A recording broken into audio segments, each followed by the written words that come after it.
guys, and happy Wednesday. Today is Cinco de Mayo. That's right.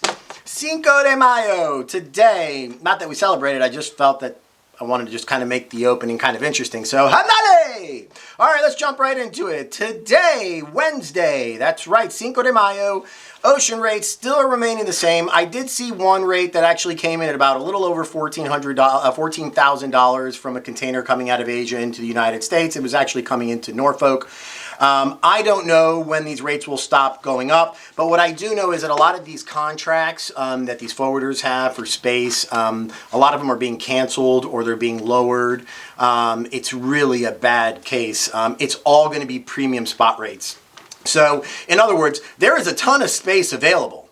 As long as you're willing to pay $14, $15, $16, $1,000, you'll get on the boat. So, it's just mind-boggling. And the FMC still is investigating all this stuff, but yeah, they're dragging their feet. So it'd be nice if you guys help out a little bit here with the regulating of these rates. Okay, so just also to give you a little bit of an update, LA port is still backed up, guys. Like I said, it won't be till probably the beginning of June where you'll see a little bit of getting alleviated a little bit, but it's still going to be really bad. It's really bad. Believe it or not, New York is not too bad. It's actually moving. And also Savannah. Savannah is doing a little bit better. So, but still try to avoid those ports if you can. Try to look at other ports within the Gulf. Try to avoid NOLA as well. NOLA's a very interesting area to go into. And the rates are crazy. I also had a client of mine tell me that his rates, even going to Grenada in Spain, have jumped up almost 250%, where he was paying close to $19,000, $2,000, or maybe $3,000, and now it's up to $6,000, $7,000. It's incredible how it's affecting everybody. So yeah, and that's going to continue until somebody steps in to regulate it. All right, so let's get into air freight. Air freight is also having some severe problems. That's right. I was actually emailed by my good old friend, Mr. Theo, over in China, and he actually sent me a couple of rates, and I saw some rates that went up to almost $12 a kilo out of mainland to ORD. That is incredible. I don't know, but what I do know is that if anybody here thinks that this is not going to affect us anytime soon, you're wrong. And I'd love to have a podcast with you and you could explain to me.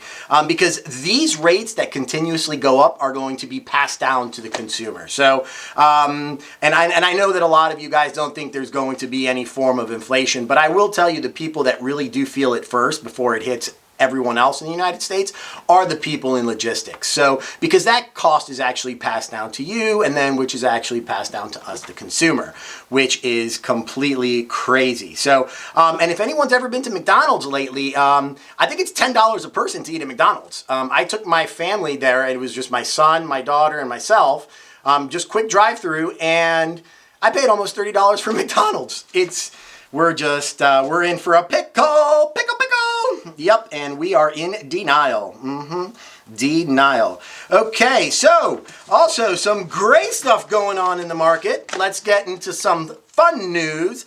XPO, that's right, the big brokerage firm XPO. They are now spinning off a company by the name of GXO, which GXO is going to be now focusing on the logistics part of XPO. This is incredibly, incredibly insightful to me because XPO has been in logistics for a very long time, a very, very long time. Because I remember when I was doing sales calls as a carrier, I remember at a forwarder that I used to call called CGL, and XPO bought them. And I still even believe people from CGL are still there. So I don't know where they're coming up with this we're getting into logistics now. They've always been into logistics, and they continue to do this. So, but the best part about this is they are actually spinning this off to be, the GXO will be focusing on the logistic and the warehousing. I think these guys are genius, absolute genius. They're going to be making a fortune on this truckload. Probably don't want to pay the taxes, so let's get into the warehousing and buy all of these assets in the United States, and because we know that people are going to need inventory. So I think it's a genius plan. Genius plan. But I don't know how this conversation. I don't know how this conversation could have come up here in the U.S. with them saying we got to try to come into warehousing. We got to try to figure out how we're going to say we're getting into logistics. Everyone in the U.S. knows. But wait a minute. I know what we can do. Let's assign a guy that's not from here so that if anyone asks, he really didn't have that much knowledge. Because some of the things that this gentleman says is mind-blowing, especially the one where he states that XPO and GXO is going to be the second largest logistics provider globally. That is... That is a bunch of interesting news. I don't think DSV or Expeditors or any of these big logistic companies that do use XPO would want them to get into their space. No, I don't think that's going to happen because numbers might change. So I would probably be better off changing some of that, but I'll let you guys decide. Check this out. This is Mr. Malcolm Wilson, that's right, XPO Europe, GXO Europe CFO, talking to Kramer, and this is what he has to say. Okay, so Malcolm, we need you to explain, because we have been huge supporters of Brad from when the stock was at the 20s. But now we've got a business that we liked, and maybe it's even bigger than we think. What parts of XPO Logistics business are becoming GXO? So XPO, it's going to spin off its logistics business as GXO. It's going to create two world-class powerhouse companies. Transportation in XPO, LTL, and truck brokerage, and the logistics, that's the warehousing, that's going to become GXO.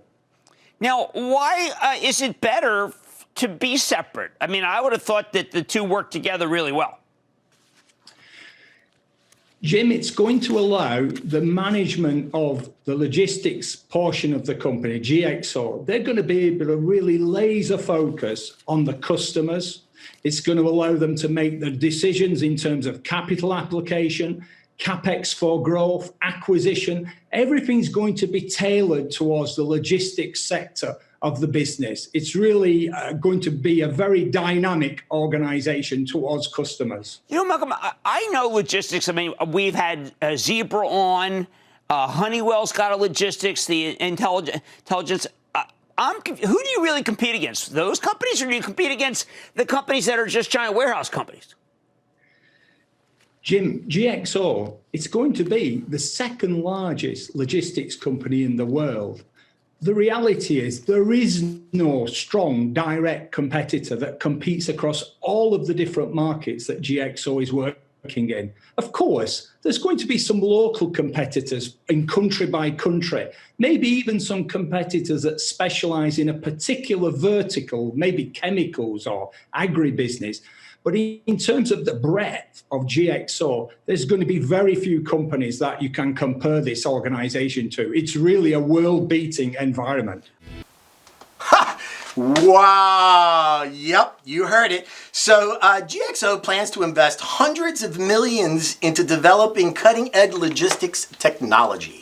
I don't know how much more cutting edge there's going to be. I don't think they've met a lot of these forwarders that have amazing technology like DSV, Kuehne+Nagel, Cinco, Hellman. I don't understand what this is, but man, those are some barking words. So I'm interested to see how the forwarders are going to respond to this. Let's see how we all play in the same sandbox. Well, anyways, that was an interesting Wednesday, guys. Sorry again, time flies so fast. But just to give you guys a heads up, please follow up with us tomorrow, Thursday, for the second episode with Miss Caitlin Murphy to talk about women in logistics. It's been so amazing, the amount of support that we've been getting. So make sure you don't miss that tomorrow at 1:30. It'll be posted. All right, guys, hopefully everything else is going well, and we'll see you guys on Friday. Thanks, and have a great day, and be well.